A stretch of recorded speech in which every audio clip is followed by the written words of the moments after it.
সময়টা খারাপ যাচ্ছে ম্যানচেস্টার সিটি। শুধু খারাপ বললেই ভুল হবে, বেশ খারাপ যাচ্ছে। শেষ 12 ম্যাচে 9টাতেই পরাজয়, জয় মাত্র একটি এবং বাকি দুটিতে ড্র হয়েছে।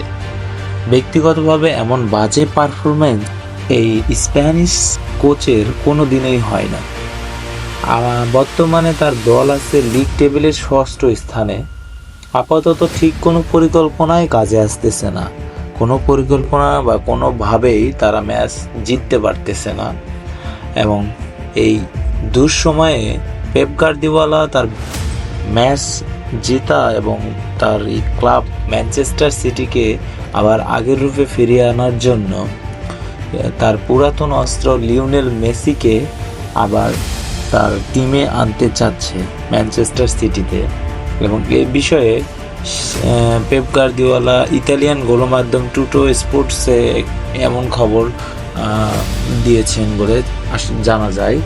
এবং সামাজিক যোগাযোগ মাধ্যম টুইটারে বেশ সাড়া ফেলেছে এই খবরটি কয়েকদিন ধরে। গণমাধ্যমটির দাবি 6 মাসের জন্য লিওনেল মেসিকে ধারে ইংল্যান্ডে নিয়ে আসতে চান পেপ গার্দিওলা। আর এরই মাঝে এই সংবাদটি বা প্রস্তাবটি চলে গিয়েছে মেসির বর্তমান ক্লাব ইন্টার মায়ামির প্রেসিডেন্ট বা ইন্টার মায়ামির মালিক ডেভিড বেকহ্যামের কাছে। আর এই চুক্তির সমস্তটাই ছেড়ে দিয়েছেন তিনি মেসির হাতে।